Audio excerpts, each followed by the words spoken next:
الشمع هركفوني أكم جرتني كبجمتوتا في جالة تمتوتا شاينا لا يانتو سلا جرجلة درجمتان نجانكو بكرتن سناكا كأو سنين جتشون جالة دا بكجرات تاني بقى إجمتني يونا إيج دنين سنين جدا إيجا كارنا برمسا كابدين كارا كيسا نوفي برمسا سنتين أودوي فنود أودوي فنو كارا كيسا تيجو إجولين واي منا تبغر كابتي منا بيتاني جرتان وكان إجارتاني جرتان جتشودا informationi kana namoonni baay'een amma fakkeenya fi yeroo darbe masgawaa irra jiranii magaalaa keessa magaalaa Adaamaa jechuudha naannoo qaba naannoo taraan dura dhumeetu jira naannoon immoo amma haarawaa jalqabeetu jira jechuudha egaa kan nuti itti jiraanna jennee erga bitanneen booda wanta nurraa barbaachisu bahuun dirqamaadhaan isiniin jedha akkuma viidiyoo kana cinaatti argaa jirtanii yeroo darbe ani kara keessattuu warroonni kara akka adiititti bitanii jirtan ijoolleen intala durbaata akka argee jira kara sittan bite jetteetu jirti naannoo sun masgabarra viidiyoo kana like share gochuun dagatina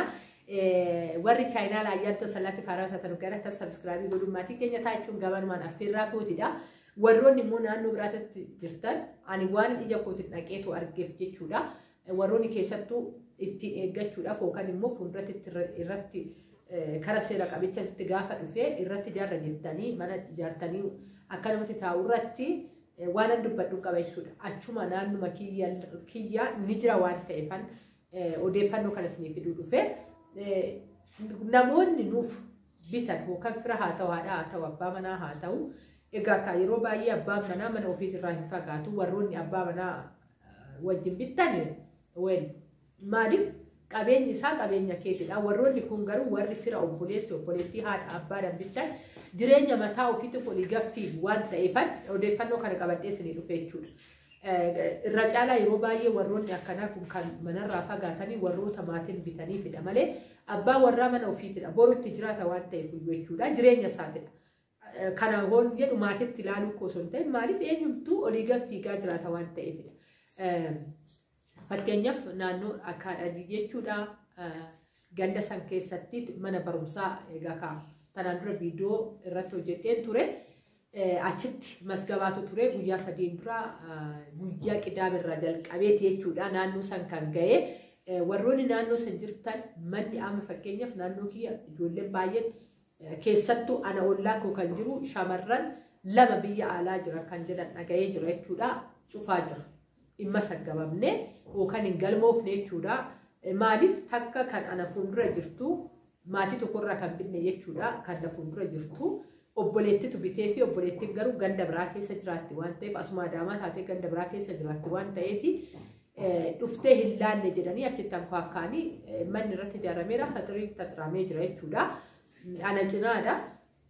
Namni dhufee masa agarsiisee jiru jechuudha. Yeroo baay'ee waan akkanaa kana waggaa ta'u information kana hoo dhageessanii odeeffannoo kana oottimtanii maatii keessan deeman ulaalaa yookaan warra naannoo san jiru irratti bilbila gaafadhaa yoo jettan dhaga'uu dandeessan. Gaafa nama bira darbe immoo carraan kun tariitii gaafa lafni hunduu lafti sun kaartaa ajir kaartaa keessa jira. Maandisii seenee ilaale jechuudha. Pilaanii bichaa kennuudha jechuudha akkaataa ijaarsaa. Gamaan karaa gamaan pilaaniin kennamee namni kan kennameeyyuu 105 jedhama naannoo suni 105 akkuma jiruun goojjoo beetiin ijaaramee jira jechuudha. Nu immoo warra eeggataa jirudha. Warri masgabaarra jiranii masgabaan jalqabamee jira. Anuyyuu guyyaa sanbataa dhaqeetan guyyaa sanbataa hin seenanii borkootu naan jedhan jechuudha. Guyyaa qidaaminatti toluu hin dandeenye asin hojiirra jira. Ani nama ka armaataa dhiitedha waan fakkaatu achi keessaa bahee karaa san deemuu waan hin dandeenyeef guyyaa sanbataa hunda bakka san hin jiranii achiin indaganaa bilbilaan bilbilee haala ta'e hundaayyuu sirreessee jechuudha. Tariitiin masgabaan kuni lakkoobsi kuni boru kan pilaaniin namaa kennamu mana ijaaruudhaaf pilaaniin gaafa namaa kennamu nama barbaachisuu danda'a. Informationiin xiqqaa hin qabu warroonni naannoo biraatillee magaalota Oromiyaa bakka adda addaatti mana bitatanii jiraatan illee waggaa jiraatan information irraa hin fagaatina. Informationiin nama barbaachisa.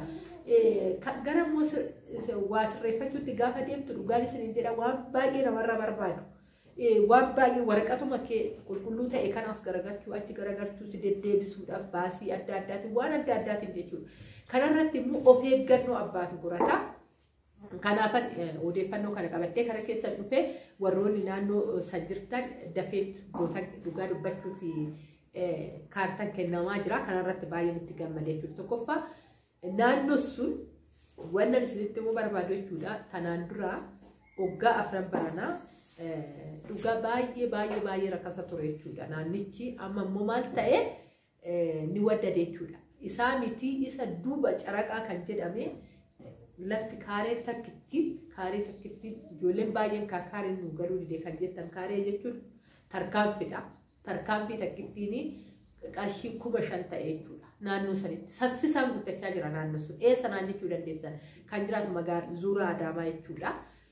Asitti hunda'u carraa warri argattanii too bitattan boru gurguratanii gatii guddaatti gurgurachuu ni dandeessu. Amma warroonni baay'een ijoolleen waan akkasii kana raawwachaa jiru jechuudha. Maaliif ittiin bitatanii ittiin eeggatanii ofii immoo gurguratanii magaalaa ofiitti itti jiraatanitti illee kan deeman ni jiru isin jechuu jaaladha. Fakkeenyaaf yeroo san baay'ee rakkasa ture yeroo koronaa san jechuudha. Namni baay'ee hin bitu yeroo sanii baay'ee rakkasa odoon kana sanitti mee amantanii jechuudha. Dhugaa amma immoo waggaa 4 kana keessatti dachaa dabalee kan kaartaa keessa jiru miti bara. Keenya kaartaa keessa jira. Pilaanii bichaa ijaarsa pilaanii bichaa eeggachaa jira nuti. Warroonni ganaa caraqaa duuba eessaayyuu qarshii 5,000 jechuudha. Kaaree takkattiin kaaree 200 gaafa bittu ati miliyoona 1 fi tuqaa homaa ta'a jechuudha. Caraqaanu akkas jira naannoo san jechuudha. Sanuu darbee deemee eessa karaanuu kan hin seenne haala kanaan guddachaa jirti jechuudha magaalattiin. Kanarratti inti fayyadamtu ijoolleen bitattanii jiraatan illee asumaan information isin kennee jira. Ana cinaadhaa ollaa kootu ijoolleen biyya arabaa jirtu 2 argee jira. Biyya alaa jirti naan jedhanii obboleewwan hordofaaf jedhanii kanaaf akka odeeffannoon kun isin fayyadee tanan maaliif magaalaa daftee guddattu irratti masgabaan ni jiraachisin jechuumaafini ani amma hin gaddaa kaleessa jechuudha. Viidiyoon kun akka bira ga'uun beeku guyyaa hojjaa duraa tan jechuudha. Gaafadhee kanatti muradhee sanbata deeme guyyaa 2 jechuudha. Kanaafiyyuu haala kanaan itti gatiitti baastanii gaafa lakkoofsa kana isin gaafa barreessan lakkoofsatu jira. Lakkoofsa san barreessanii tariitii kaartaa kun hoggaa isin kenname lakkoofsi tanaan dura masgabaa sun lakkoofsi meeqadhanii nama gaafachuu danda'anii itti baafne dafqa irra nu jira waan ta'eef dafqa keenya san immoo namni nu bite sun nu hordofuu qaban isin jechuu jaaladha. Nama fakkeenyaaf obboleettii tokko kanan bite jira dirqama kootidha. Information jiraate taanan hookan wanti tokko jiraate taanan bakka barbaachisutti deeme gatiitti baasuun kiyya dirqamadha. Maaliif warri nu bite sun kan dirqama isaanii bahuudha jechuudha.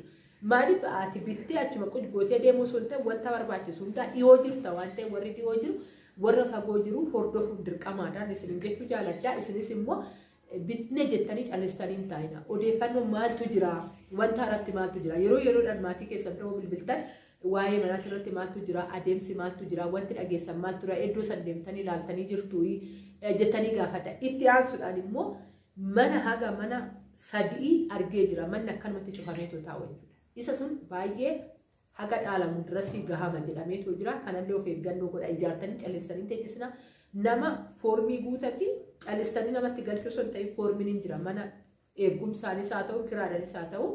Egaa kaaban akkanaa kan immoo eegumsaanii namni yeroo baay'ee kan itti fayyadamu eegumsa jettanii mallattoo mallatteessitanii mattaawaqaa abbaa sanii koppii gootanii teessifachuudha jechuudha. Kun isin fayyadaa gaafa barbaadan keessaa baastu.